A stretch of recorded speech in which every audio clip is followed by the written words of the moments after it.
Alright, ladies and gentlemen of YouTube, this is a follow-up video from last time, and I'm going to be commenting briefly on my childhood, and then I will be going to some other things, and there's a reason why I'm doing this.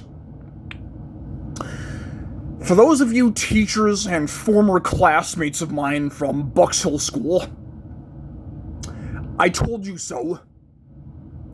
I told you so.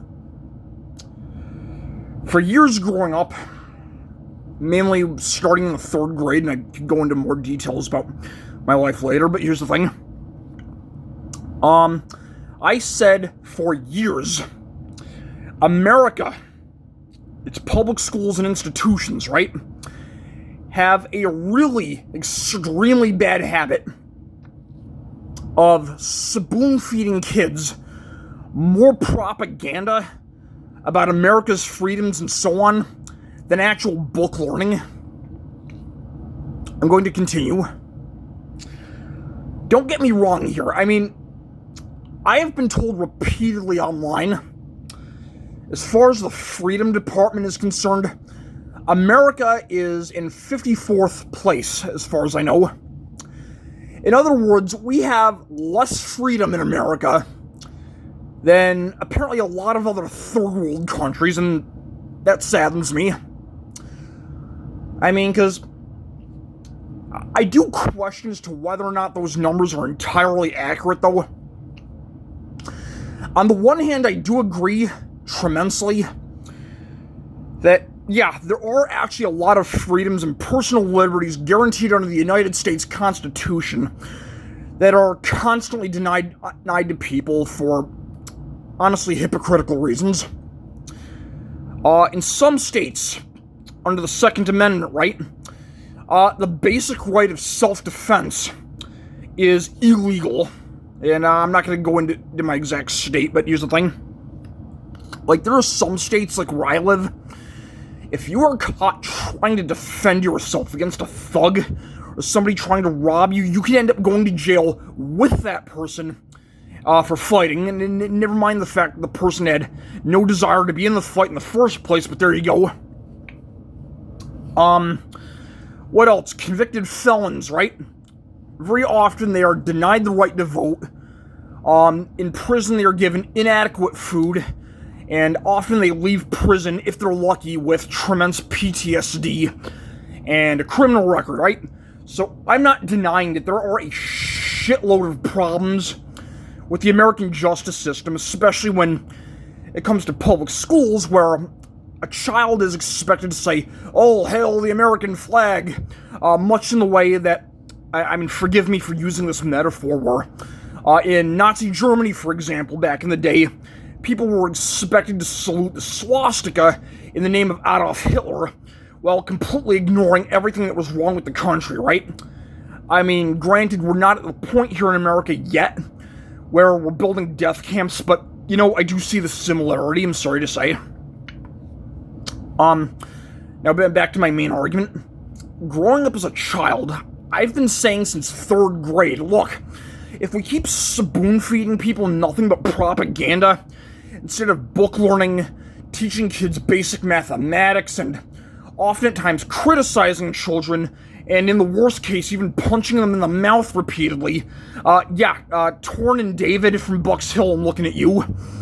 For often being the only white kid in the room, like I was, or in some cases, if you're the only black kid in a predominantly white school, yeah, look, I'm pointing that out too. The same thing happens more often than not, where kids who stand out a lot in schools, public schools specifically, are singled out, beaten up, lied to, and often told if you say anything, you're the problem, right? I'm not saying it's strictly a black problem any more than it's just a problem for white people. It's more of a human thing than anywhere else, where a person, especially a young, ignorant child, will say, look, that guy's dangerous, let's attack him. I mean, it's not a white or a black thing, it's just a matter of human psychology. Now, when I was growing up, graduating high school, and for many years after that, Nobody took me seriously. Often I was yelled at for being unpatriotic and, oh, you should stop wishing doom, you should stop asking for doom, stop saying there's gotta be a dictator because otherwise you're a Nazi, I've been called so many insults at this point, I don't give a crap. But look what we have now with Donald Trump. When he first got elected in 2016, he was elected because of charisma. Let's face it, he's a showman, he's a charismatic businessman, even if he is financially stupid. And to make matters worse, his main opponent, Hillary Clinton, spoke like a pompous aristocrat largely, and that's what cost her the vote from average working Americans. Although under the circumstances, here's the thing. I'm going to be honest here. I was very much opposed to Hillary Clinton being president, even though I didn't vote for either one of them. Hillary Clinton was a pompous asshole. She spoke like a rich bureaucrat, and between the Benghazi massacre and her email scandal, and not even pretending like she cared about anyone but herself, well, yeah, you kind of have to expect that. Expect women like that not to get elected, just so you know. Donald Trump, on the other hand, here's the thing. Everybody already knew he was a corrupt, evil bitch, let's face it. There are numerous cases where, when he was a landlord growing up, right, he had violated the Fair Housing Act numerous times, denying housing to racial minorities, opening up a fake college, scamming people, right? Early on in his first campaign, he endorsed white supremacy and made it that much easier for real-life Nazis, let's face it, mainly in Florida and other parts of the Deep South, to very much boast about killing people. I mean, I'm not endorsing violence, but it's just the truth.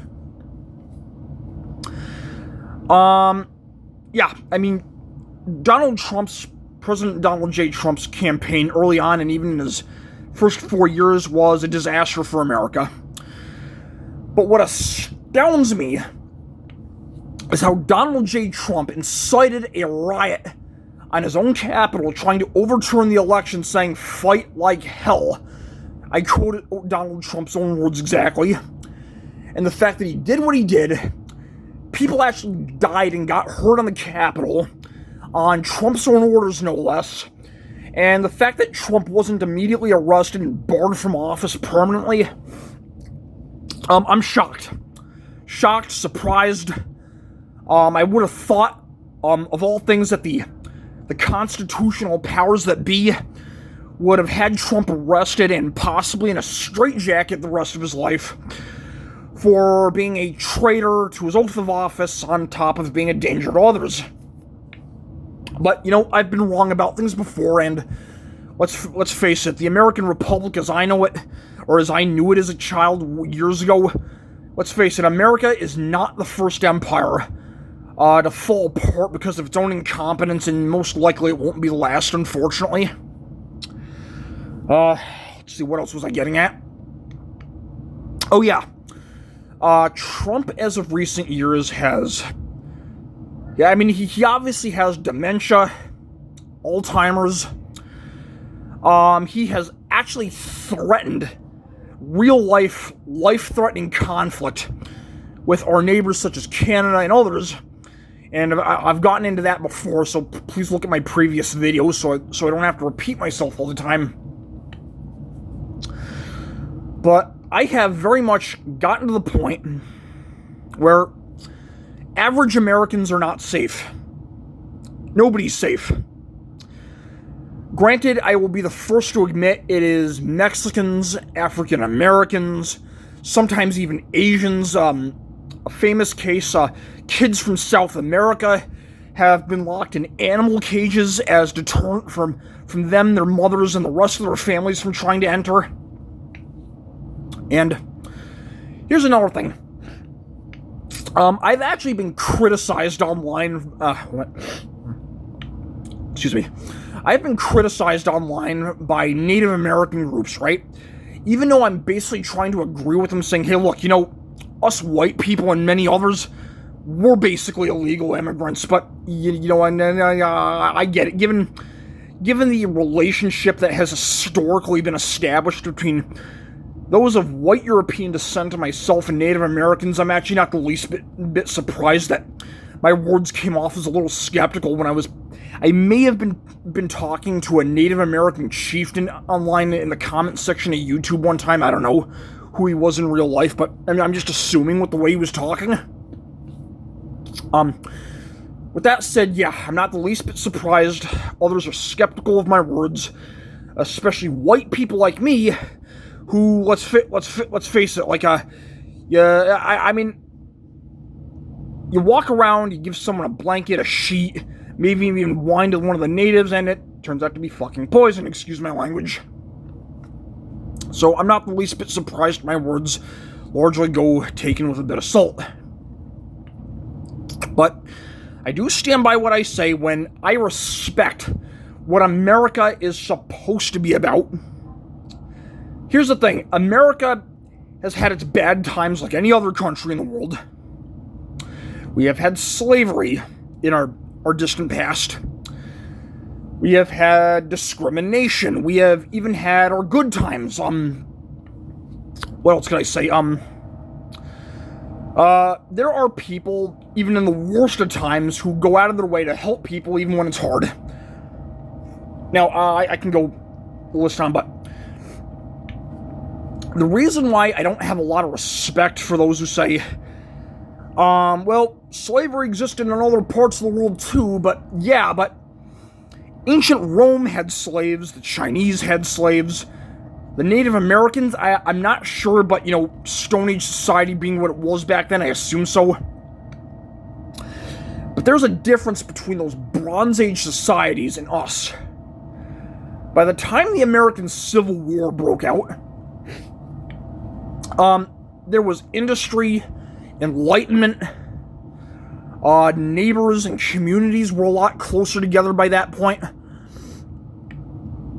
And the fact that, especially in the South at the time, leading up to the Civil War, there were people operating like an 18th century society, and even more primitive than that, in America, with the kind of Bronze Age tribal slaveholding nonsense that should have been abolished, in my view, no later than the 16th century. Now, I can go into more details, but here's my thing. The public schools, I've noticed in America, have a really bad habit of dismissing and sometimes even destroying a child's life because they criticize the lesson or if they disagree with something. And I'm thinking to myself, is open debate not the mother of science and ingenuity and philosophy? It's like these teachers in American public schools say, well, here's the lesson, you gotta learn it this way and that way, but I'm thinking to myself, what scientific or philosophical achievement has ever been achieved in human history simply by one doing as they're told? I mean, I can go into a long list of things that have been the result of those disobeying others.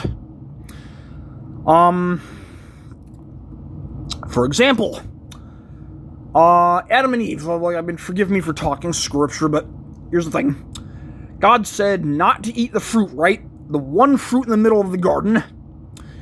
Now, historically, we know such a thing. If the forbidden fruit ever did exist, it was most likely a pomegranate, despite of medieval paintings portraying it as an apple, which we know was a common fruit in the Middle Ages, but here we go.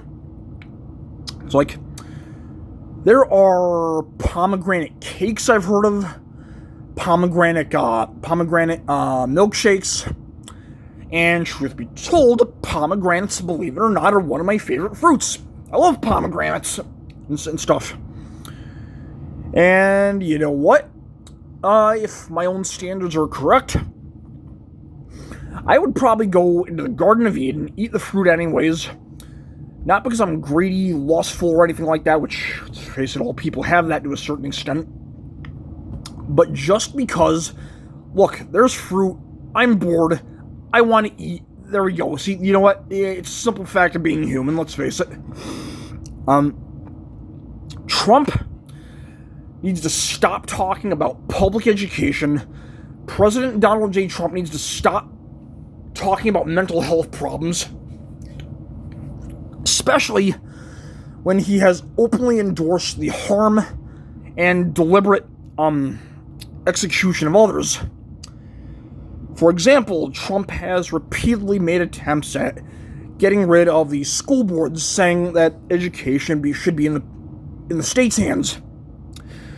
I grew up in special ed schools, and I did not need those services. I ended up in those public schools because I was attacked violently growing up by others, and I was constantly criticizing the teachers, not threatening, not harassing, but criticizing the teachers.